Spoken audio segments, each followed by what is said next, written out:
paint kind of coating that people were putting on the glass, and it's kind of like a cheat, but it's like, can you use a wrench as a hammer, right? Like, I mean, you can beat a nail into a piece of wood with a wrench. Is it the best tool to do it? Not even close.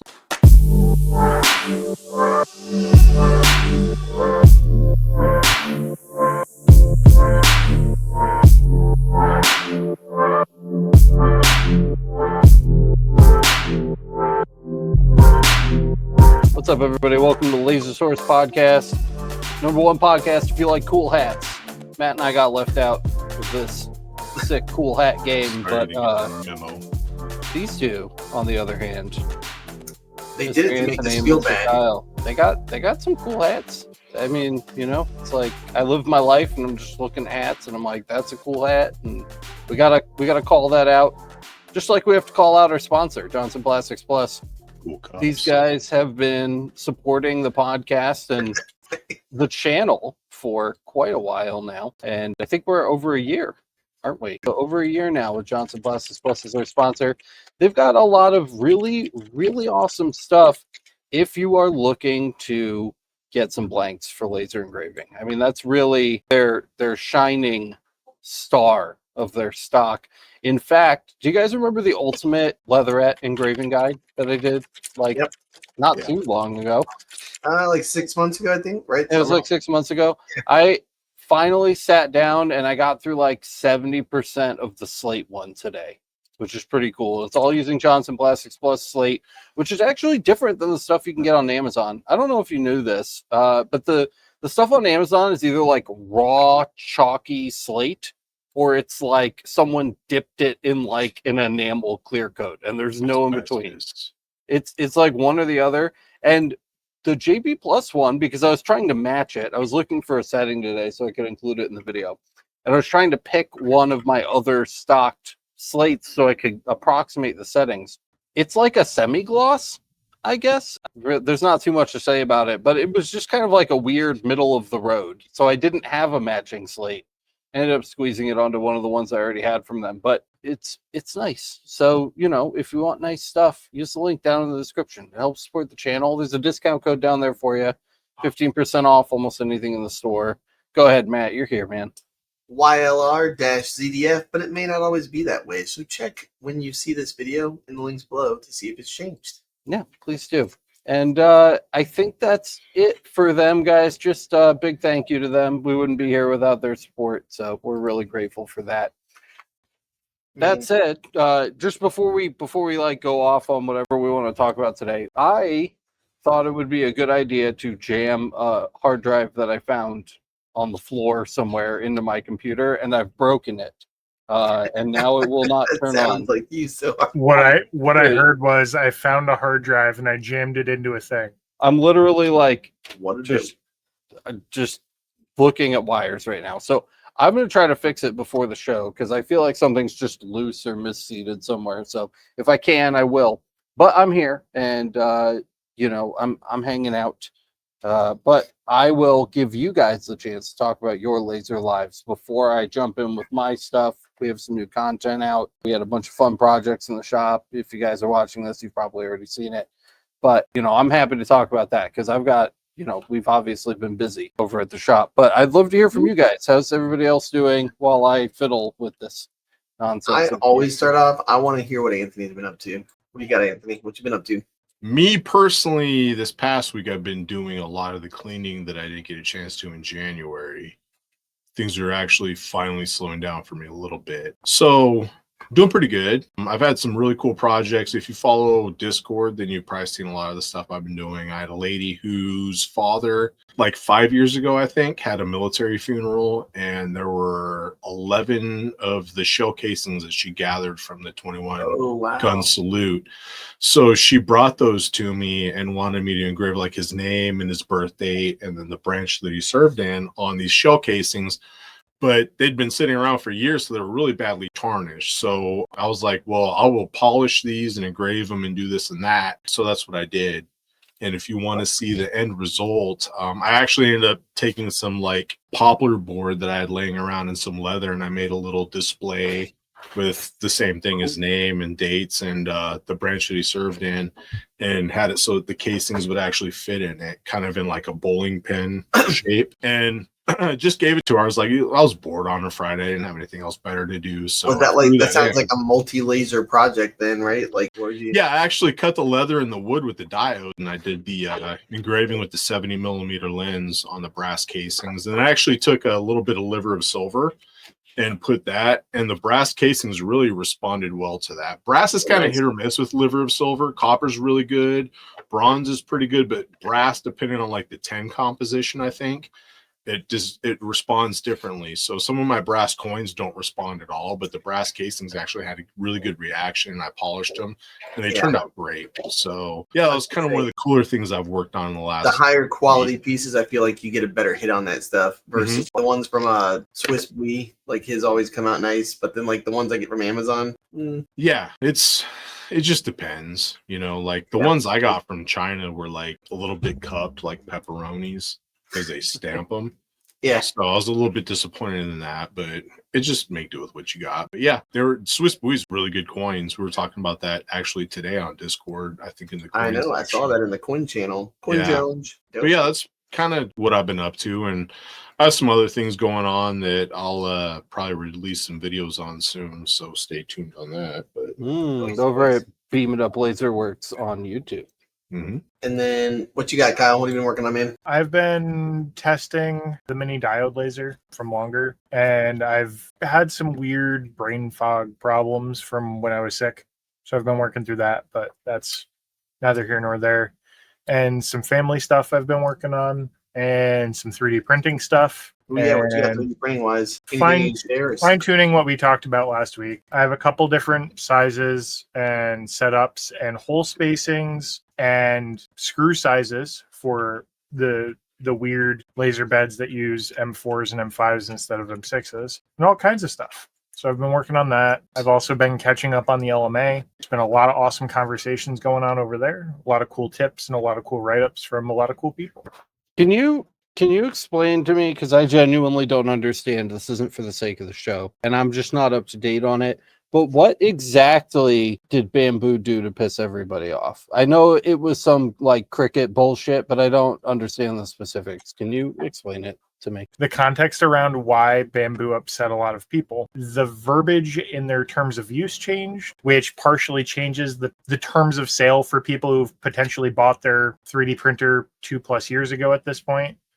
Which is upsetting in and of itself. That's just a whole nother problem. But the other side of that is the freedoms for using different slicers and the potential for them locking people out of that and other third-party products.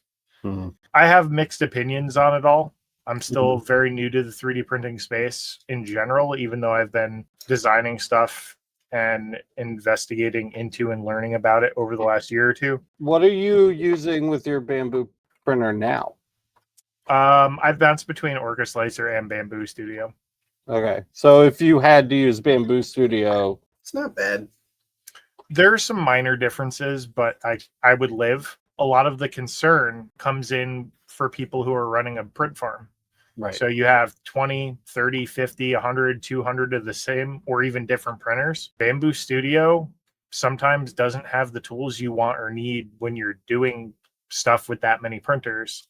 Sure. That other softwares that are intended to work with that many printers can handle much more easily, right, and much more efficiently at that kind of scale. So one of the big concerns in the community is people who run print farms who use these third-party management softwares. They were concerned that they were going to get locked out. See, and this is where like people like me, I literally go on to their website and I'm like, oh, cool, something neat, or hey, something useful. Or like the things that I'm making are really simple where I don't really worry about it.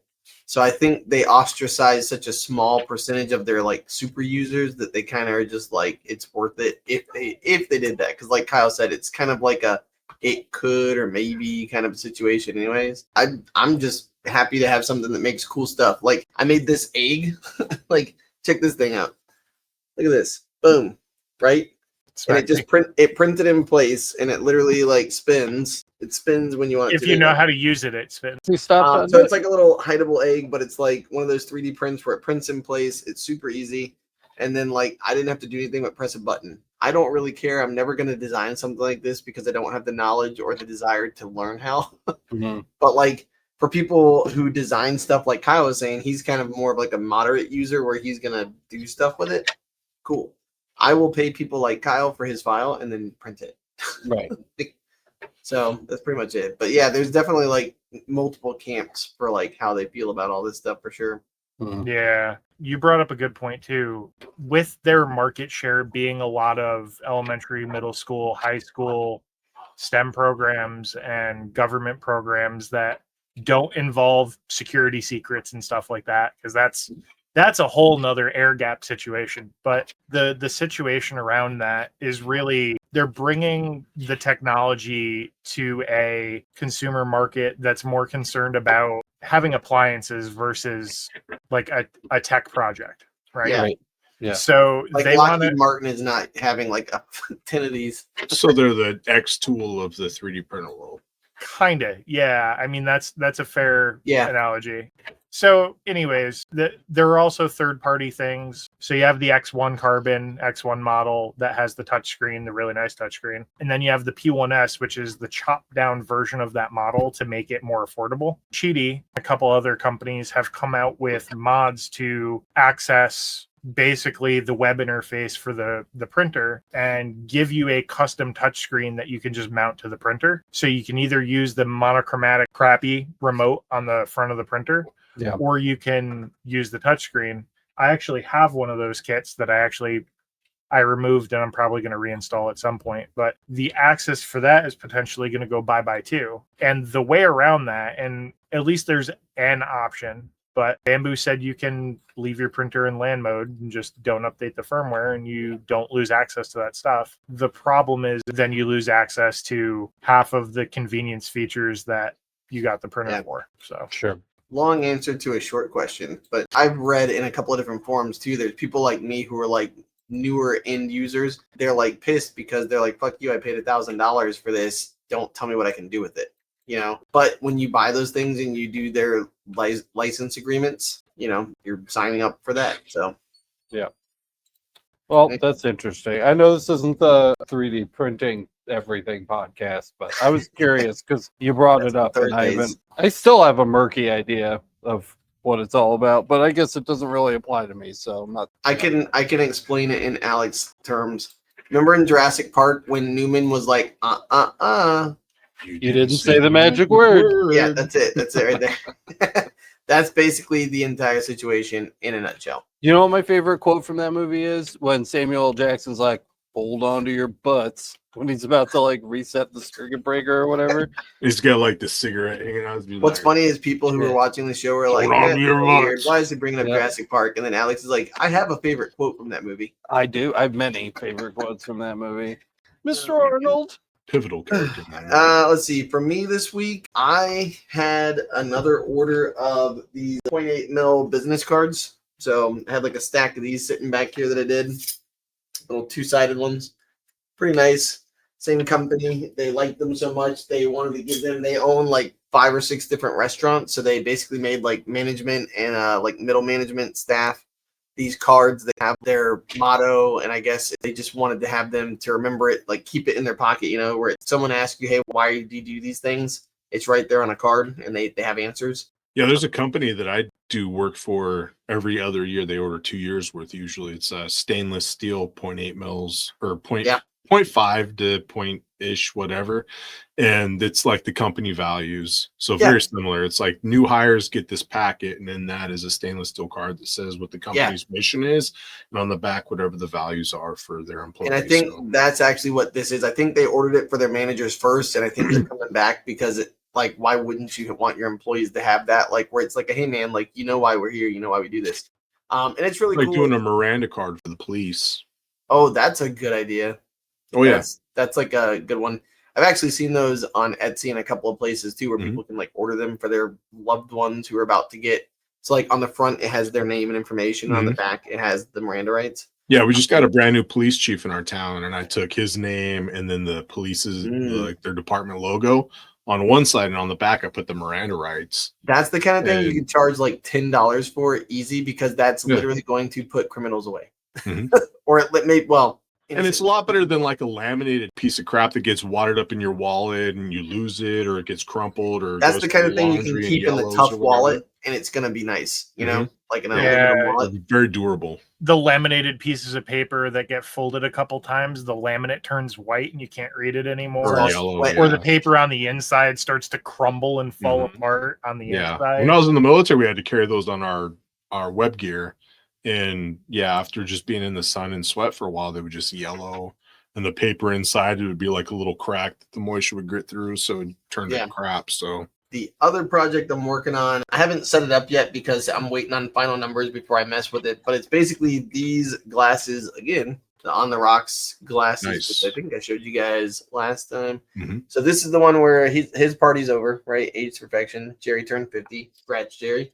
But the other one that I'm doing is actually going to be. I did these last year. This makes it so much easier to do. There's a guy who has a rally racing company, and basically every year he hosts a rally race in a different city. And so basically it's the same logo, put the name of the city underneath it. Very and nice. so this year it's going to be in Star City. And so he puts them at the bottom of the glass, and he gives them, when they get there, he actually has ammo boxes that he has, like, you know, like the aluminum ammo boxes. But he has those UV printed with like the colorful stuff. Talked about doing those. Like I told him I can do them, but the price he gets them for UV printed is so cheap because he orders like 100 of them. Like I can't touch that. So he puts 2 glasses in each one of those. He also last year got like a bottle opener from me. So I don't know if he's going to order those this year or not, because he tries to keep like some things the same. So that way you can kind of like have like a set of glasses, you know. But then he was trying to figure out something else. So if you guys in the chat have any ideas for me, like what would fit inside of an ammo box, be pretty dope. Ammo. Soda, There you go. It's just ammo. Ammo. beer. Let me engrave that. Hold on, we're gonna do it live.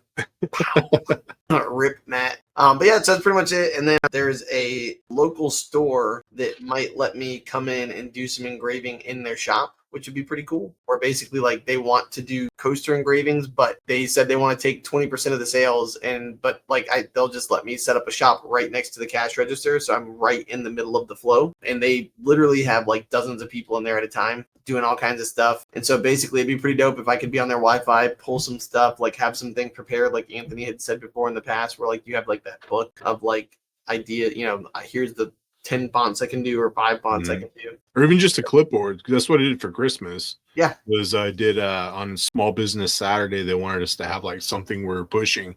And I did like 5 different designs of wooden stocking tags. And then I put 3 different fonts that were like, one was like a handwritten looking one was kind of a scripty font, and one was just block lettering. And I was like, this is what you get to choose from. Tell me what you want and I'll do it. And yeah, it went over pretty well. Stuff like this, like the bottle openers, like that. Anthony, do you still sell these? Yep. Yeah. I mean, And yeah, I hand those out with like tape sales and stuff too. People love them. They work well with the black ones like you have, work really well with every laser. The stainless ones, CO2 and UV might not be the greatest for, but you know, fiber and diode can do something with them. So. Yeah. So I've got a few of those, and I've got some stainless steel ones that I got from you. I'm pretty sure they're from you too. So I basically just have like a box of stuff that I can just take there, and it's just going to be like $5, $10, $15, and they're going to add the items to their sales. And at the end of the day, they just basically like PayPal me or Venmo me my 80%. Nice. So easy peasy. I don't have to I don't even have to mess with the cashier. And they're like, unless they want to pay cash, you can take cash. I was like, I will take cash. So that's pretty cool. I'm excited about that. And I think that's about it, man. Nice. Yeah, what's going on at the shop? I saw the video that you put out yesterday, right? Yeah, so I just put out 2 big ones. One was the prep and one was the actual engraving. And we did Chris's table is done. So he's been working on Looks dope, dude. Yeah, his D&D Jealous. table for like a couple months now. And it's really, really nice, especially for the materials. It's all like soft pine and 2x4s, and he just did a really, really good job staining it and cutting it. And it looks much more expensive than it is. We had to finish it off with an engraving. Did he buy plans for that somewhere, or did he just kind of like he found like free plans along with like a really crappy tutorial. Yeah. That like kind of came along with it, where the guy was just like, this is kind of how I made this. And then he had to kind of work off of that, but he really liked that specific design. And from the beginning, he wanted an engraving on it. So it was a little nerve wracking because I just watched him put fucking 2 months into this stupid It sounds table. like it would have been a good opportunity for him to film making it. Dude, I thought about filming him making it, and I just simply haven't had the time. You guys know I haven't had the time, especially because he was the majority of the time he had been building that. I was trying to do the podcast catch up. In case you missed it for some reason last week, we are caught up on the podcast. Woo! So I just didn't have the time, but I thought that would have been something cool for the Make Army channel, just completely unrelated, but in the shop. But yeah, so there's 2 episodes up. One, we just kind of do the prep work and the testing to figure out what exactly he wants to do. And then the second one, we do it. And Rhiannon hosts it. She did a great job. It was kind of her first. Yeah, her first main video. She sounds like she knows what she's talking about. She's mostly confident. So that was kind of a nice showcase of how far she's come since she started. And yeah, it's a good episode. I put a lot of editing sweat into that one too. I don't know if you guys could tell, but there's the music was on point, everything was nice. There's a lot of layering going on with her commentary versus what's happening on screen and stuff. So they're pretty just technically complex episodes as well. Yeah. Plus, the reason I was kind of laughing to myself there a second ago is because she, out of all of us, I think she's Anthony and her are probably the Diode champions with the stuff they've made and done. So I mean, that was really cool. I was sitting there thinking oh, they're going to use the CO2 Galvo, but then how smart was it to stick the X tool? Spoilers, by the way. But they stuck the X tool right in the middle of the table and just let her rip. And I was like, oh, damn, that's genius. Really smart. There's actually a question in chat about it too. Oh, Clifton McReynolds. Were there any issues with laser engraving wood that's been stained? None. Did you guys? None. It was Make sure it's dry. Yeah, make sure it's dry, right? You don't want to ignite vapors or anything. I guess there's a hazard there, but no, we didn't have any issues engraving. If anything, it did a better job because he used a dark walnut stain, and that probably helped the absorption of the 455 nanometer. So it was incredibly clean. It looked amazing when it was done. It really was. We actually had to do it twice. I don't show it in the video, but right after. Terrifying. Yeah, no, well, not a second pass. We had to do the whole thing over. So one thing I will warn you about, I didn't think it was a big deal, but Chris has been really picky about his table, and for good reason. You saw we chalked the table to get the chalk lines so that we could find center. Mm-hmm. Chris swears, and I don't agree, but I'm colorblind, so who the fuck am I? Chris swears that the chalk left a very faint blue hue along the lines where we chalked it that he could not get out. Not as far as you know.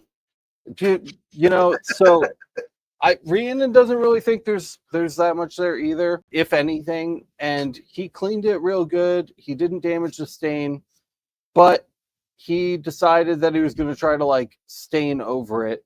Ended up staining into the engraved area a little bit, and then tried to sand that out to fix it. The whole thing just looked like somebody melted it with a blowtorch by the time he was done. So he ended up sanding. He resurfaced the entire tabletop after that episode was filmed. Oh man! He resurfaced the entire thing, and then fun fact: the shot where Rhiannon's slowly lowering the leaflet back into the table at the very end. That is the second engraving, not the first one. I shot that after Chris had resurfaced it. Then he restained the whole thing, and then we put the X tool back on the tabletop and engraved it again. And he sealed it again. So that shot of Rhiannon lowering the leaflet is actually of the second generation of that engraving. So it really is an expert. She did it twice. So I forget what it's called, but there's an actual term for that. So if it's not actually there, but you see it's there as an abjuration kind of thing. I don't understand why it does that. And for some people, but it could just be the attachment of wanting it to be perfect. Yeah, it's called mental illness, my dude. I was going to say that, but I didn't feel like it was my place. I've been I've been definitely attached to certain projects where I wanted them to be absolutely perfect and I was being OCD. Yeah. And this little thing that just nobody would notice, I felt like was there and super noticeable. I ended up scrapping and redoing the whole thing. I'm totally guilty of that. I'll point stuff out to customers all the time, and they're like, I don't even know what you're talking about. There's bro. nothing there. See, Like, What are you yeah, talking I'm about? When it's so my anal stuff- retentive. I'll be like, you know what? I'm really sorry this didn't turn out perfect for you because you see this little blemish right there. They're like, I don't know. What There's you're a talking about. blemish. Yeah, exactly. So when it's my stuff, I don't care, but when it's customer stuff, like everything matters. yeah, I'm neurotic about it. It's I'm so like, my bad. name is gonna be on this, and someone somewhere is gonna be like, "This is shit." Mhm. Like, that guy sucks. I hold my customers' opinions like to my standard when it comes to like what you see. And I'm like, oh, my heater turned on and there's a little jiggle line right there. I don't know what happened. And they're like, I don't know what you're talking about. It looks You hand great. it to him, and you got the puckered. Yeah, and then Anthony's like, you know what? This one's free. Don't forget about it. I mean, I've done that, but I try not to anymore. Also, at some point, I glanced over and saw, I don't know if you missed my question, but, and to whoever we that will was, go back. We will go back at the end. So don't worry. Steven Durenbos already submitted his February coin challenge submission. So Very nice. That was What's the speedy. theme for February? Love. Yeah. 90s horror. Oh, I'm like, is it love? Yes, of Yes. 90s was. Yeah, it's My Bloody horse. Valentine. That'll be my theme. Remember that with the miner mask and the Yes. kids partying and Yeah, God. Kyle, you got any good questions over there? Yeah, I do. Craig says, everyone is pointing me towards you for a parameter library for my 60 watt MOPA, but I understand it's down. Any idea when it's back up again? It's not down. Go Did to the you check? lasereverything.net site. Yes. Go to Okay. the lasereverything.net site, and right on the homepage, you'll see a segment where it mentions the free starter parameter library. All this stuff is here, but really what you're looking for, Kyle, tell them where. Where is it? Kyle, Go tell down them what to right they've there. won. We've won free free starter starter settings settings packs. And just like he said, it is Yep. underneath fiber, CO2 galvo, or CO2 gantry. So you would click fiber, and right there you And just then saw you got your download. And yep, and it's right there. One download in progress. Boom. Every lens and laser wattage combination is included. Pro tip, because this is a question I get daily at this point. When you download that parameter library and you have a MOPA laser that has an unlocked pulse width, which if you have a 60 watt JPT, that's exactly what you have. Pulse width is unlocked for your source, which means you have to designate a pulse width in order to get full use out of your laser. That parameter library is tuned around a 200 pulse width, which is what the JPT LP series puts out by default with their locked pulse width. Yes.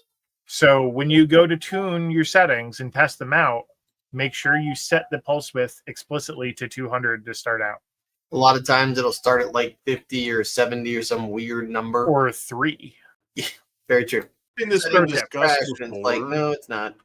That, I think The pulse I- width? Yeah. yeah, the pulse with it, there are actually like 17 presets that JPT puts in the software that controls the source, where there's like a pulse width of 1, which is what they call continuous wave or CW, and then there's 2, and then there's like 5, and then there's like 20, and then there's like 50. So there's actually like 17 steps between like 1 and 500 usually.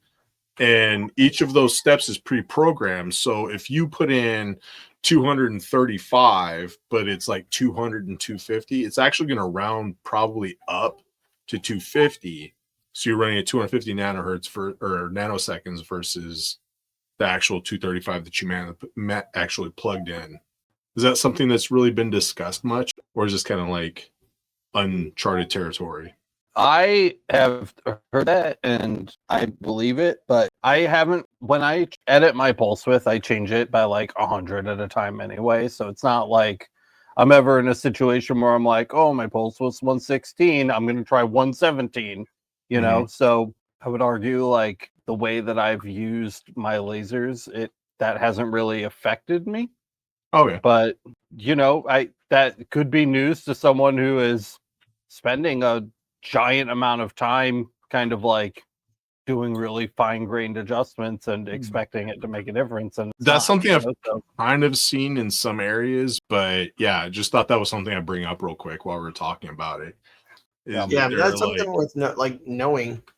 yeah, Yeah. each source has its own manual, and inside that manual is going to have a chart that shows pulse It's a- durations, It's like a and step then what they chart. call the cutoff frequency.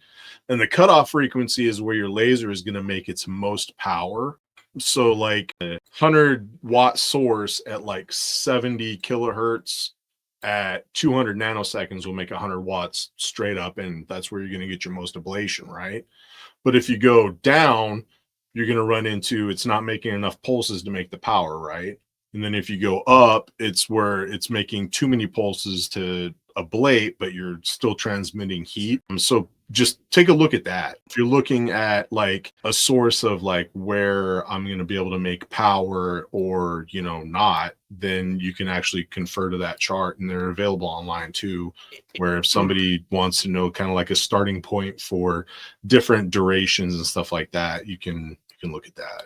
Into Branding is saying, please show an example of the pulse width chart. We have a ton of examples for download for free, again, on the website. So Oh if you yeah, go, that's yeah, right. if you go to the website, there's a huge collection of manuals and spec sheets for a ton of different lasers and laser sources that you can dig through. And often, very often in those files, that information is included. So I would at the very least dig through those and see if you can find what you're looking for. Also, if you have something, I always like to shout this out when I think of it. If you have something you don't see on the site, feel free to submit it to us because we will add it. We're always trying to grow the collection. So The next question, Kyle, that was a good one. Mark, can you use a fiber laser to etch glass? Kinda, but not really. So Not- the problem, not legally. That was what I was thinking in my head. I I was just gonna say, Um, this is a Vince question because like he's the guy that to me figured out one of the best ways to do it. There was like a tempera paint kind of coating that Yep. people were putting on the glass, and it's kind of like a cheat, but it's like, can you use a wrench as a hammer? Right? Like, I mean, you can That's a good beat way to a nail into a piece of wood with a wrench. Is it the best tool to do it? Not even close. Like a hammer. if you ask just about any electrician why they don't carry a hammer, it's because they carry a hammer in the form of lineman pliers. So it's like there's a right tool for the job, there's a wrong tool for the job, and then there like in the middle there's like a tool that you can kind of like cheat to do the job, but it's not really the best tool for the job. So it's kind of like what fiber is with glass. Like there's ways you might be able to manipulate it and cheat it, but it's probably not going to be the best. So the best tool would be the UV because basically it's going to have the best ablation on the surface, like to actually get you removal of it without microfracturing to where you're going to have issues. The UV is the only laser that will give you ablation on Correct. the That's why I said it's the best tool. And then the CO2 would be the second best, where like you've got a really easy opportunity to get those. They're all over the place, but it creates microfracturing, which looks like what you're probably used to. And then you have processing. So you're going to have to use some type of a cheat, which is like, I think Alex or was it last Tuesday already where you talked about the Dawn soap, right? Yeah, Yeah. and it works. Yeah. You know, Yep, so that works. You can use the Blaze orange tape. You can just use a sandblaster. A lot of people hit it with the laser and then hit it with the sandblast. you were doing it on Diode, Anthony. What were you Yeah. doing on That's what I was gonna Diode? say. And then there's A that. diode with blue painter's tape that you use a magic mark to color black, or buy some black painter's tape. You can get it on Amazon or wherever. Or Beat it up even a laser. Beat it up tape. laser What was tape.com. What was your percentage success rate, by the way? Was that like 100%, dude. It's easy. Like the tape gives like a medium for the laser beam to hit and interface with the surface of the glass. So you'll see a little bit of like the paper texture in the engraving, but it'll work 100%. Clean up for nice? sure. Yeah. I mean, that's clearly the lowest barrier to entry is a diode laser and some black tape. and for like sure, a rotary, way too, right? If you only have a fiber, I would argue that if you're trying to get into glass at the lowest possible cost, rather than dealing with fiber hacks, I would get a diode. Buy a $200 diode laser and some $5 tape and do it. Yeah, One that for comes with sure. a rotary bundled with it. You should Yeah. probably buy Uh, 7 to 8 rolls of that tape. Good option would be like an X Tool RA2 Pro, or one of the ones that I've actually been playing with a little bit here and there at the shop. Underserved as far as my content goes. I need to publish some videos for them because I was sitting back and really appreciating how good a machine they really are. But the We Create systems Yeah, are nice. super nice, dude. And they come with a rotary. They come with their own dedicated rotary port. There's a lot of reasons why they're brilliant machines. The cost on their base model just came down, I think. Yeah, I just plugged the 20 and the 40 watt in side by side, so you can like open up both lids now, and it's like Yeah, that's cool. Yeah, it's a sick little setup, and I'm hoping to do a little more content with them just because, Nice. again, I feel like I've kind of underserved them for how cool they are. So I'm gonna do a little more about that. But anyway, neither here nor there. The point is, they come with a rotary and they Mhm. are a diode. So then you would just need to get some black tape and you'd be good to go from beameduplasertape.com. Boom, you're doing glass. And that would absolutely be the cheapest way to jump in right away without dealing with the fiber hacks, which I really don't think are worth it. That is just not the right wavelength. It's just not the right wavelength. And I've seen the work you do, Anthony, on glass, and it's incredible. It's really, really, really good. There's no reason why people shouldn't be. To me, getting the diode and then doing the glass work would be a great way to pay for a fiber. Yep. Could be, yeah. Especially around this time of year with Valentine's Day, you can go to Goodwill and buy a $2 vase and have a rotary or even like a hot dog roller. Throw some tape on that thing with a 5 or 10 watt laser. Because I've engraved glass with a 5 watt, a 10 watt, and a 20 watt laser. And I think it all really comes out pretty much the same. So you don't even have to invest that much money into it. And like Matt said, you can do enough work to get up to where you're buying a fiber. Even I truly believe like UV is going to start becoming like the entry level laser for people. Well, I think the price points have fallen into the point where with the Yeah. Omni 1, people are going to start buying UV lasers before they even get fiber lasers because you can mark on so many different things versus engrave on them. Mhm. And I think it's really like the Swiss Army knife of lasers, the UV. Yeah. And I think pretty much everybody's going to agree with that. If you fall into like a more specialized niche where you want to do like firearms engraving on metal, well, okay, you're running into wanting to do fiber probably. But if you want something that's going to do everything pretty decently, I think the UV is probably going to become the best entry level like galvo laser out there. And I might be wrong, but that's just my opinion. It's unfortunate that it's the most dangerous of all the lasers. That's exactly what I was going For to say. sure, It's like, dude. For sure. Like I've had glass reflect UV light onto my goggled eyes, and I'm like, oh god dang, what was that? I think that's going to be a big It's like hurdle. a focused reflection. It's like crazy, dude. It's like taking magnifying glass of sun to the eye. Yeah. Yeah, they're going to need to do something to step it up with like the F1 style machines before you start seeing UV in that form factor. I think that's the only thing that's going to stop or slow the proliferation of them. Is that I think manufacturers are going to be really reluctant to put that wavelength in like portable consumer machines. But and if you look at the trend, I think most manufacturers nowadays are kind of leaning toward those class 1, class 2 style lasers versus the class 4 lasers that were 4 years ago, Yeah. like the most prolific lasers. But There if are you a look lot at of like manufacturers moving to aluminum extrusion style enclosures as a like a minimum accessory to make sure that they're and meeting even base safety standards essentially. Even X-Tool recently had like a campaign where they were offering a trade-in value for your class 1 style lasers to get something that was enclosed. So I think there's a lot of that lean towards safety that wasn't necessarily there 3-4 years ago, where people are like, okay, lasers are really actually becoming a thing.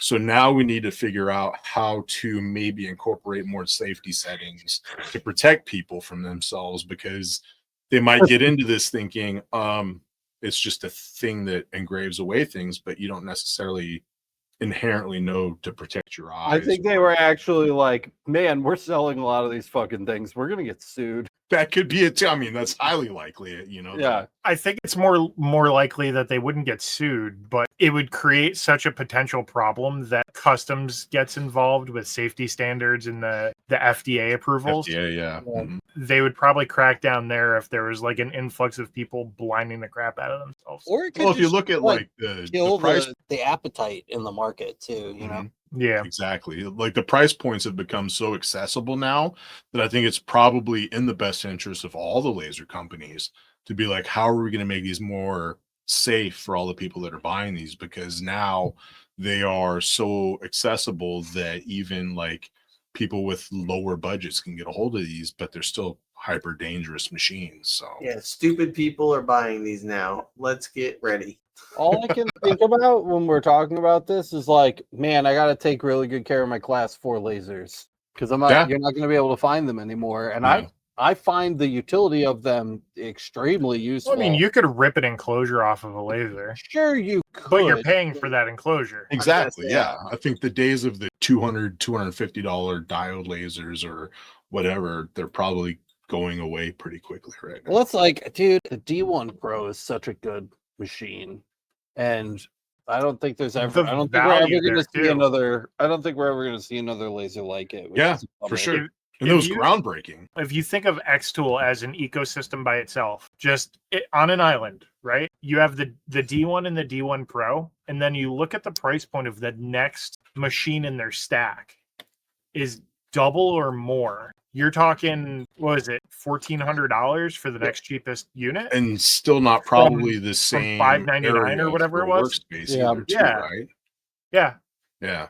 Like bang for So- the buck, square inches or square centimeters, however you want to look at it. Like those open gantry machines are just the best. They Like I have a love my place- Nijis.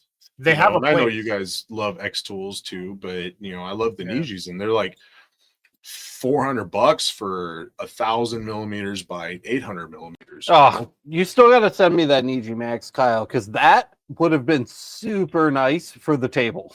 Oh, I bet. Yeah, for sure. Yeah, Would that have even fit on the table? it would have fit on the table. It's a big table, dude. We just make the table bigger. table can Is it that big? can seat 8. It's so big. How big is it? It's like I gotta go. this big. Let's smash through some of these. So All right, we word. got Mike C. Has anyone looked into small laser welders that appear to be coming out? I've actually been getting a lot of questions about those. Mostly they're the turned- 3-in-1, 4-in-1 machines, though. Yep, a lot I've of them. turned- Yeah, are but I small think ones. he's talking about like the small ones are like the backpack ones, right? Because then there's the big boys that are like The 15. dedicated welders that don't have the exchangeable heads and stuff. Yeah. There's some that are into like the crowdfunding phases right now that are kind of like a desktop unit. So they're maybe like 8 inches wide by like 16 inches deep and 12 inches tall. So I don't know if that's what he's talking about or if he's talking about like the big industrial ones. But a lot of the ones that are out right now are like 4-in-1 unit, right? Like the yeah, they're- a lot of them, welder, yeah. cleaner, Yeah. cutter. And they're not, I would call them anti-portable at that point, because you have the big base unit, which also includes the weld spool, the gas connection if it requires it, stuff like that. And then you also have a separate chiller usually. The one good thing Sometimes is, like, a lot of them are air cooled. it's portable, as in you can take it to a work site, set it up, but you are going to have some kind of a setup. Yeah, so it's like checked baggage versus carry on. There you go. I like that. Sure. But from what I've Mike's heard, these they do games. the job. From what I've heard, depending like what you're welding and what you're cleaning to. I mean, I haven't heard anything bad about them from what I've seen. The people who bought them for the purpose they got them for. I will say those are another thing that have significantly come down in price in the last Oh, for sure. 4 years. They have gotten smaller, and they are selling. So, like for example, the laser cleaner that Michael got, Mhm. that is among the machines that are in the smaller footprint spectrum, right? Because 3 years ago you weren't going to see a machine that size because it had 400 other components and was enormous and weighed probably a couple 100 pounds more. They used to be those like literal desk size apparatuses. Not that long, like 5 years ago. It was like if you bought one, it was a desk with the hardware built into it, and you had to sit at it to use it. Right. So yeah, it's changed a lot for sure. Or you had stuff conveying through your work area, and your work area was like I literally had the basically idea, on like, a moving platform. yeah, and that's what I was gonna say. The one thing I had thought about was like buying a van, pretty much like put in some locks in place, and then when you get there, take it off the cart and like take it out of the cart or put it on a cart in the van and Down like by the do river. that. So to me, places like where Anthony is right now with all that brick behind him, there's a lot of opportunity to Yeah, make some really good money working with cities dude. because If you it doesn't. live in like a historic district or someplace where Yes. there's a lot of protected buildings, power washing is not going to do the job, because if you get water introducing those bricks, they will fracture or erode. But the laser cleaning on those can do a lot of good with minimal damage. Yep. So And yeah, Matt introduced me to that idea a year ago, and it's something that I've kind of worked into my business plan for the future, like trying to get to something that I can do that laser cleaning with on a lot of these historic sites where you don't want to damage the buildings, because that's a huge liability, but you can still efficiently like clean off some of the yeah, schmuck and also growth like on schools, hospitals, like there's so many buildings up north, especially. statues.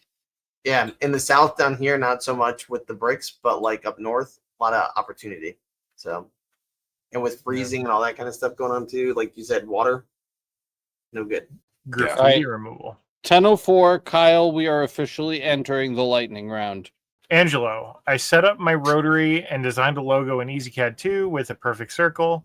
At the end, I ended up with a warp circle squashed along the y-axis like this. Squish.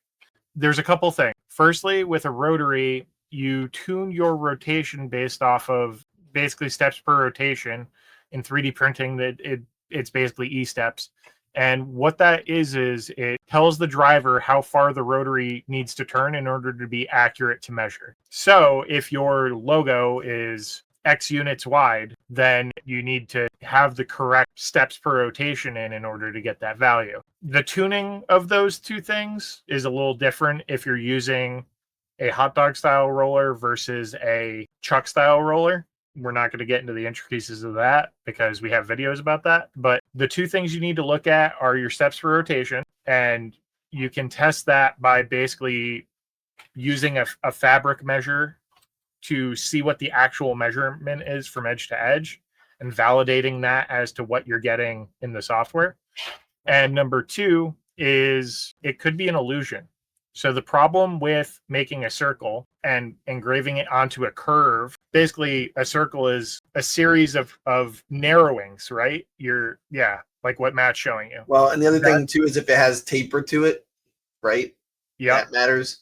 And now Yeah. you have a tapering thing, which is making it more egg-shaped, right? So there's an optical illusion aspect to it too, where it might look off even if it is correct, which is the kick in the pants.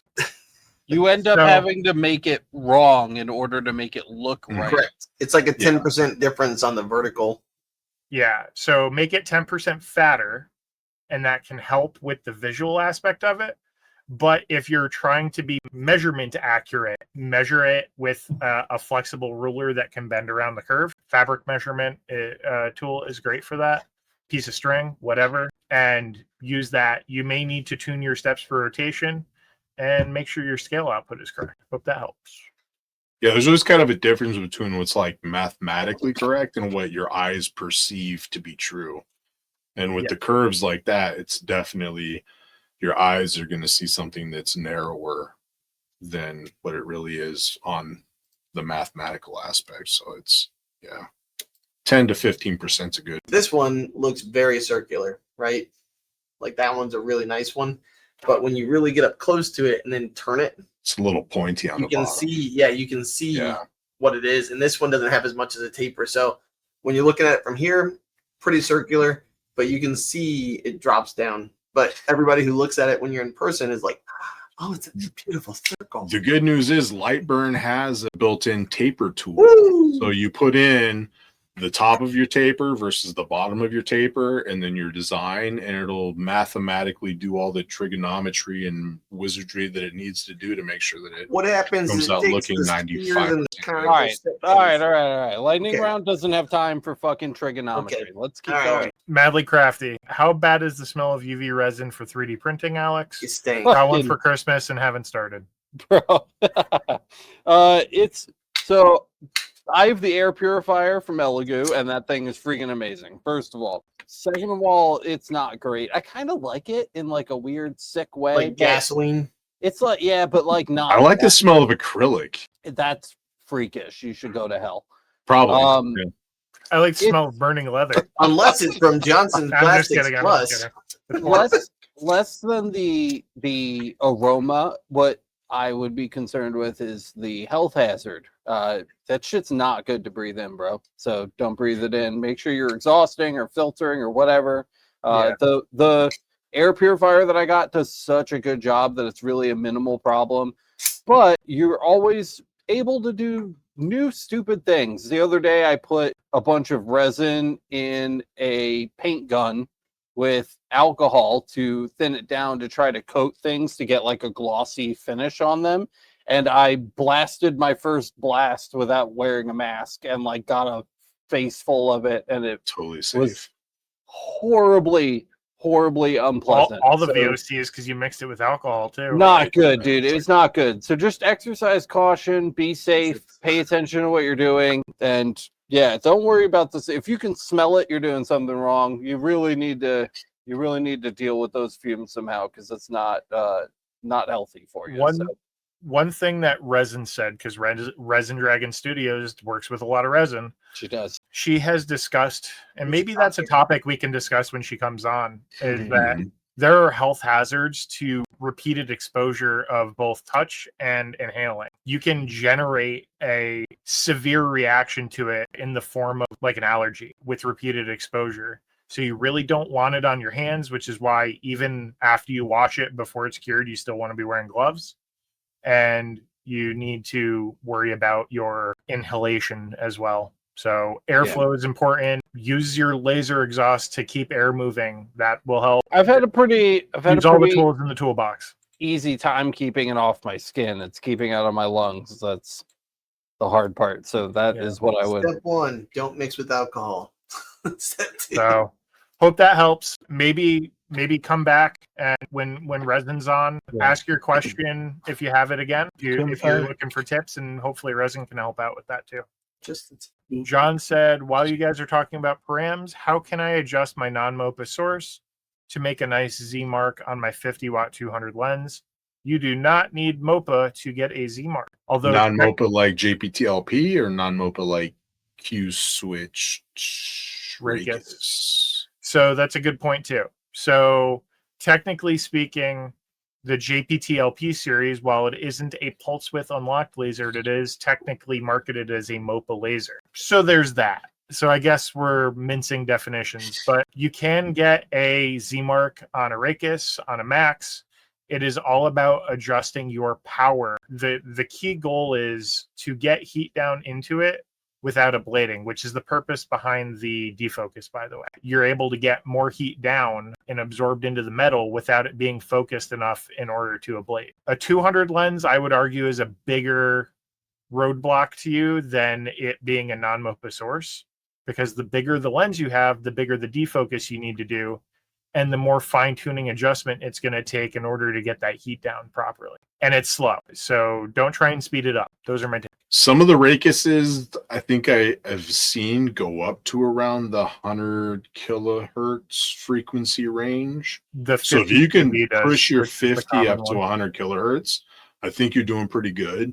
Even with a 200 lens, a 250 to 300 lens might be better. I love the f380 for black marking on steel. It should be like a 250-ish lens, and that would be in the 90 to like 110 kilohertz on a 50 watt machine. So that's something that you could probably pull off. Slight defocus. Defocusing is kind of like a simulated way of raising your kilohertz, because when you defocus, you're opening up the spot of the beam.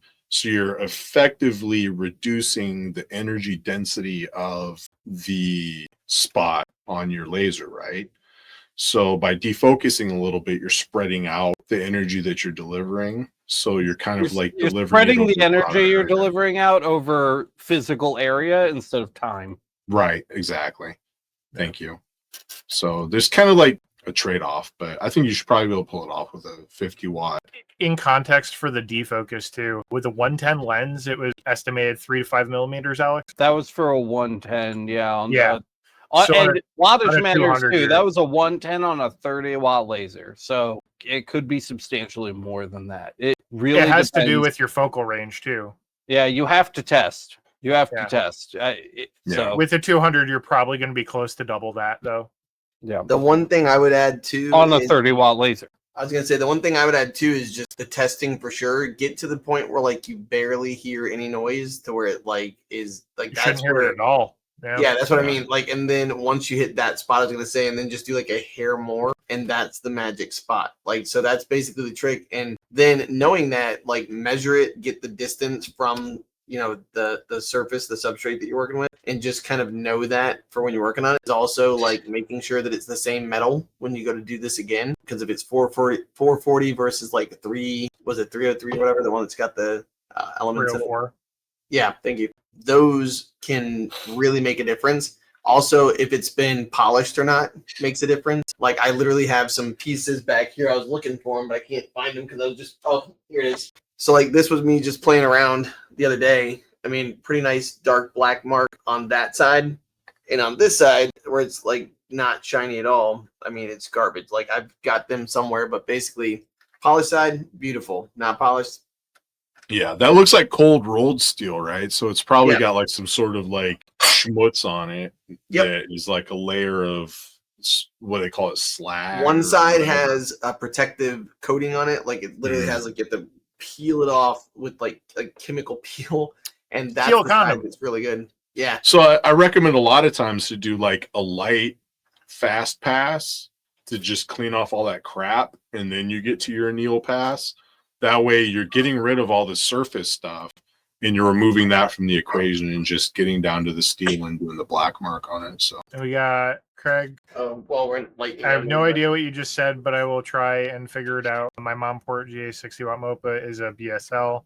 Same pulse width requirements. Yeah, pulse width has to. Yeah, join the Discord. Start a thread if you get stuck, or if you just And don't if be you don't afraid feel to mess up comfortable. some material, man. Buy some cheap steel. Go to town. Start the thread if you don't want your shit to get buried. Your pulse width requirements has nothing to do with the controller, which is what the BSL board is. Your pulse width requirements are entirely to do with the laser source itself. yeah, there's software Which is- inside the source that controls all that. So Yeah, just think about it like the laser is your car and the laser source is your engine, and the computer that runs the car is your controller. If your laser controller is trying to send V8 coding to run 8 cylinders, but your laser is a V10, well, I'm oversimplifying it, but it's only running 8 Yeah. cylinders. Anyways, Yeah. so I hope that helps. But yes, go check it out. Join the Discord if you have any questions, or the Facebook group, or the and, LMA, because that's the best way to or the support the LMA. channel. Yeah, and we can dig into that more together as a community with you. Mickey says, which settings have you guys found for a smooth finish on a deep engrave for a 60-watt JPT MOPA? It depends on the No. material. It depends on the lens Cleanup passes. That's what you're and probably agreed gonna cleaning be- passes. A 100%.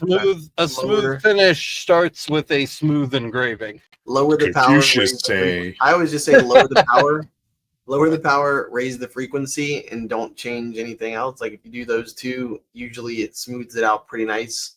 Yeah, if you're doing something that's not deep, like something that you would do super aggressively in 2 passes, and it would come out great. The problem when you take those parameters and you apply it to a deep engraving is it's far too aggressive, and it doesn't have an opportunity to clean that crap out. And you end up with a lot of slag buildup that usually relates to a lot of junk in the corners or stuff getting buried, like areas that are being marked very quickly in succession. end up with soot that's blocking the engrave area, which means you're going to end up with hills and valleys and lines, and that's often what causes that. So rotate your hatch and do like a 5-to-1 deep engrave to clean up pass. It's kind of what I do. That's a good And starting then that'll point. kind of clean things up and smooth them out. Multi-layer pass video that Kyle made a while back is a really good tool to learn about that. Yeah. And your cleaning pass to engraving quantity is going to depend on how aggressive you are as well with your engraving parameters. For sure. That's just kind of like the starting point that I go with. But Absolutely. No, that's a great starting point. And auto rotation, like Anthony said, huge. Mhm. We got Gar. What vibration isolation would be needed to mount my fiber MOPA in my motorhome? Is it just being parked and staying there, or are you trying to engrave stuff on the road as like a travel deal? If you're traveling with that'd it be and awesome. you're stacking miles and you're doing a lot of travel, and this thing is like you're going to put 10,000 miles a year with your fiber laser kind of deal. Well, and also, is this like a split unit or is this like an all-in-one? Like what, Yeah, that matters Two more too. questions too, because one you could easily just put it on to like latch it to a table. The other one you need component parts, straps. If it's an all-in-one, it would be safer because you won't have the separated base that you're also going to need to hold in place. Well, down. fiber cable. Jesus. And a split style laser by itself means that you only have the bed plate to mount down, which could be inconvenient. You end up losing space to like clamping hardware and stuff. I think just like in a broader sense, like if you're just worried about vibrations damaging the machine, there's not a lot of concern. It's the fiber optic cable and the scan head that really need to be taken care of. Mhm. And if those two things are secured, you're in good shape. The body of the machine and the vast majority of its components are just like electronics. So you don't need to worry about like every little jiggle causing irreparable harm. Just make sure your Galvo scan head isn't slamming around on shit. And Yeah, I have a good analogy for this. Yeah. You know Imagine how when you were your car. driving to school in a school bus and you sat behind the rear axle, every time you went over a big bump, the people in the back seat would fly into the ceiling and smash their head? Don't put it in the back. Put it toward the front, in front of the rear axle, where all the sponginess is. You want that.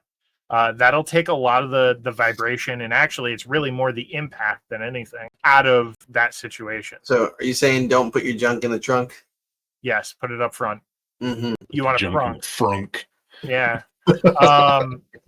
So That rhymes. I would say in the middle or forward a little bit if you can. And while you're traveling, I'd say keep the galvo head as low as possible, because I have my lot HVAC less unit jiggling, is for right sure. next to my laser engraving workbench. And during the wintertime, when my heater kicks on, I've noticed when I was doing cups and the cups were like a little bit higher, and then I had my galvo head with the F330, so like 125 millimeter lens on it. It's higher up. And when the heater would turn on, I would actually notice jagged lines on my engraving because the heater's vibrating a little bit, which is transmitting to the table. And then the higher the galvo head is up, the more sway there is in that tower. So I was actually getting like, I had to throw away 2 cups because the engravings look like trash. So just kind of keep that in mind too. Maybe keep it down lower like while you're traveling. marking is like a whole other thing, right? Like, Right, but it's still vibrations, I think. oh yeah, I was just personally. saying like that's going to be a whole nother set of challenges if you're trying Yeah. to get mark while driving. traveling. Now, yeah. another thing to 110 consider, down I-5. you could put it in the passenger seat and just be engraving while you drive, right? Tint your windows so you don't have to worry about, straight. I mean, I think the best advice I could give is put it in the passenger seat and put some lipstick on it, and then you've got a girlfriend. And you can use HOV lanes. One thing you could do: Indeed, the HOV. look up the fatigue mats that you would put on the floor, the really heavy rubber Yeah. mats. Slap Yeah. that down and then That'll make your new girlfriend bolt it much down more and tension it comfortable. so it's not floating around, or you don't want it sliding and bashing anything when you slam the brakes. No. Like Kyle's giving good advice, and Alex is like, "Oh, your girlfriend." What an Just- idiot! Just slap Have some you figured lips. out that hard drive yet? You dope. No, it's too busy hanging out with your What a mom. dummy. Into branding. Used 100-watt fiber laser to get a black engraving on a pizza cutter. After a couple of weeks, it rusted. How can I get a permanent black mark that doesn't rust? The problem you experienced could be from a couple things. Ablation. So ablation is Oxidation. a huge factor. So the thing that protects your stuff from rusting before engraving is that there's typically like an oxide layer or protective coating over the steel, assuming it's stainless steel anyway. The process it goes through builds up more or less an oxide protective coating, and it doesn't rust, at least not easily. If you ding it up, if you expose subsurface and you make extra surface area out of what wasn't there before, that can generate area for rust to form. And if you look up passivization, that is basically what the stainless steel process or stainless steel material goes through as a process in order to protect the surface from rust. It's also the thing that causes the pretty colors to go away after you do a beautiful color marking. So keep that in mind as well. Mm-hmm. So in order to protect it, you don't want to ablate. You want to pull that black oxide coating that you're generating up to the surface and make sure you're not engraving. If you can hear the engraving, it should sound like you're framing when you're doing a Z-mark. If you hear any noise beyond that, it means you are probably marking into the metal instead of surface affecting it. Anthony sounds like my fucking therapist right now. Mm-hmm. Yep. You don't see it there. And how Mhm. did that make Your you feel? therapist is just Miranda when she doesn't want to pay attention to you. It makes me feel rusty. Oh, Oh, Yeah, I mean, God. that's spot on. Like Can when that you be really see in any this kind episode? of a color layer on steel, you're creating oxidation, is what it Yep. is. So Yeah. if you ablate to create the oxidation, then your oxidation isn't as like durable, and it's gonna eventually crust off, and then you've got bare metal, and it's gonna leave you vulnerable to rust, which is another form of oxidation. Yep. So if you just create that oxidation with no ablation, then your chances are much higher that it's going to be durable and not have any oxidation created around it, which is going to make it flake off. So yeah, spot on, bro. A great thing you can look at, actually. Alex did a live stream a while back when he got that really awesome microscope. I think this is a fantastic example. If you go and look at what those marks looked like, it's essentially the way these lasers work, at least, is they're pulse lasers, which means think of it like a dot matrix printer. Every little pulse is generating a little divot in the surface. And if you're creating an oxide layer across the top, it's going to provide some level of protection. You're probably going to want to apply some 3-in-1 oil to protect it, or in the case of a pizza cutter, if it's in use, some kind of canola oil or something food safe. But essentially, if you are engraving it and not just Z-marking it, those divots are now having enough energy to form a mark, and you're creating those divots, which is increasing your surface area, and also you're removing material instead of adding a layer, right? You got to make sure you're going through the process of putting in your Z-mark. And what you're experiencing is also the thing that a lot of people experience with color marking. So if you're going for greens, reds, blues, oranges, rainbow effects, whatever, and you don't go through the validation that it's going to hold up, you're going to end up with products that you sell this week, and in a week, 2 weeks, 3 months down the road, it's sitting on somebody's wall in their basement, in their man cave, and that moisture in the air is just enough to cause rust to form, and then they get pissed. if you do it right, it doesn't rust. And Yeah. I just had someone bring in fact, we did a video on it. Do you remember way back in the day, I did a video called like how to engrave stainless steel, and in it we did a trowel. Yeah, you did an annealing. That just came back to me, and the anneal wasn't rusted, but the trowel was, because it was galvanized steel. And so the whole trowel around the engraving was Starting to rust away a literally little bit. starting to rust.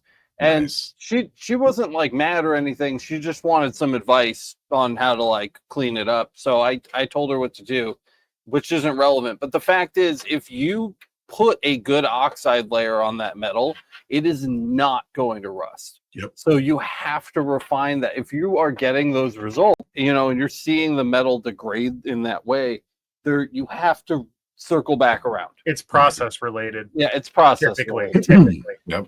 If you're working with like a funky mild steel that has like a weird coating on it that makes it look like stainless, that's a whole nother problem. That's a material issue. Yeah. But because mild steel doesn't have the same protective situation, your engraving would probably hold up better than the rest of it. metal, yeah. I Kind of think like we'd how all it's an argue example. that's pretty unlikely, though, given the On a pizza cutter. situation. Yeah. Yeah. So I hope that helps. I know that was probably longer than you were looking for, but that is a complicated topic and also a reason why we haven't approached color marking yet as a video, because there's so much to it, and there are definitely going to be people who are upset with the results they get because of not fine-tuning the results they're getting. Nobody's going to be happy with that content. No. Because So it's so we'll get different there for eventually, everyone. probably, but it's not a right now thing. And when we do, no one's going to be happy with it. G Smith says, anyone know the hole pattern on a typical fiber laser bed? From center of hole to center of hole, I measure 24 millimeters with caliper. Holes are 5.88. I'm using an array in Lightburn for jigs. Holes are off.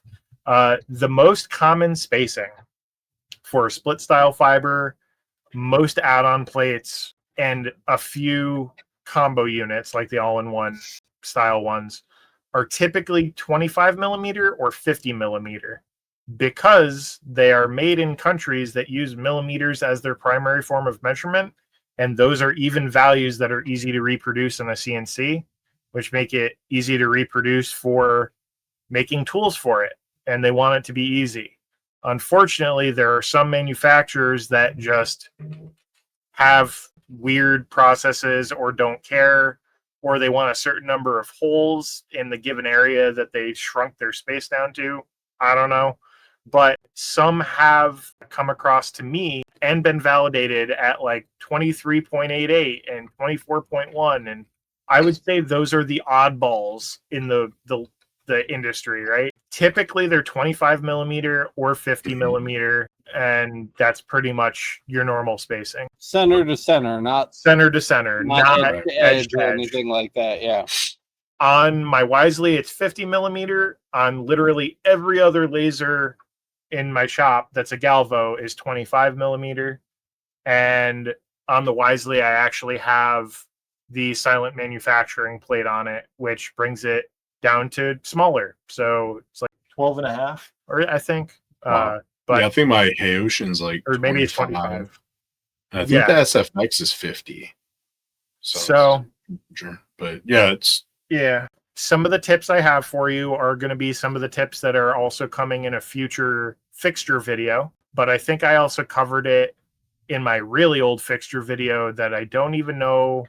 No, it's on the channel. So make sure you're doing center to center in the array tool in Lightburn.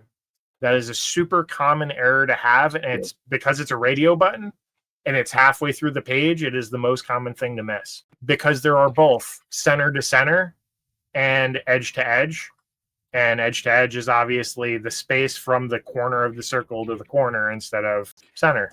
Unfortunately, if it's a weird measurement, you just gotta get some thin scrap material, and I would make 2 circles and make a box around it to cut it out and form it that way, and do some validation cuts with different measurements. Do 24 point whatever, 24.1. If it's bigger, go up another 0.1 or 0.2 or 0.3 and fine tune it that way. And the problem with that is it's going to be unique to your laser bed. What also sucks about that is if you do have one of those oddball laser beds that are 24.xxx measurement, that means that standard expansion plates aren't going to work well for you because they're designed around an even hole spacing of 25 or 50. So just keep that in mind. If you get frustrated with it, you may end up replacing the bed instead of getting an add-on plate. But hope that helps. John says, I've been testing warping the 0.5 millimeter stainless cards on Amazon. And he was talking about the Z-Mark earlier, a -5 millimeter defocus. So you may need to go bigger because 5 millimeter is still within the range of what we would see on like a 110 lens. And a 200 millimeter lens has like 50% more focal range than a 110. Also, something I would check into is like with my 200 millimeter lens on my 30 watt, I would rotate the hatch. So I don't know if you're trying to do it in maybe one pass really slow, but I would speed it up a little bit and do 3 passes at like 120 degree rotation. So Spread the you would heat actually, out. yeah, and you would actually get a black mark from different angles. Whereas sometimes if you go from one angle, it looks black if you look from the bottom up, but if you look from the sides or the top, it's kind of like silvery or even blue. Yep. So maybe instead of like going real slow with a tight line interval, go a little bit faster, but from 3 different angles, do the 3 passes with the 120 degrees rotation and see if maybe that helps out. And maybe it will spread out the heat enough that it won't warp as badly. I think that's it for this week. We're an hour and a half in. Oh, yeah. So we got a 30-minute bonus on this one. If you have more questions and you're stuck and you need an immediate answer, hit up the Discord or the Facebook or support us on the LMA, whatever works for you. Please. It would be appreciated. If not, if you want the verbal, hit us up next Tuesday and we'll be here like normal, smashing through the Q&A and helping everybody out. And in a future upcoming week, we'll have Resin join us and that'll be awesome too. Yeah, I think I'm going to need a new editing PC. So if you're not already a member over at the LMA, please go sign up now because this is effed. I'm so screwed right now. I need to work through this. Seriously, though, guys, thank you so much for being here live with us tonight. It means a lot to us that you guys come out week after week to listen to this stupid-ass show. Even dumber is Emergency Stop, which we recorded an episode of for you guys last week. Surprise. Matt's just like, I didn't. Matt wasn't there. Matt was not there. Matt was replaced by Matt was replaced by Jonathan. So I will have more news about that soon. I haven't quite finished giving it the edit treatment that I want to give it yet, but I don't remember who asked. Somebody asked, "Oh, it'd be really nice to get a new episode of Emergency Stop," and I was like, "It would, wouldn't it?" And we made it happen. When I said you sounded like my therapist, Anthony, it's because you are during Emergency Stop. Yeah. Yes. How does that make you feel? Yep. Anyway, guys, we're way over time. I hope you got value out of this one. If you did, don't forget to smash the like button. Let everybody else know the content is good. And don't forget to subscribe and hit the notification bell so you get notified the next time we go live. We really love and adore all of you. One more shout out to Johnson Plastics Plus. You guys are the best. Thank you so much. And we will see you in the next one. Thanks, everybody. Bye-bye. Pew, pew, pew.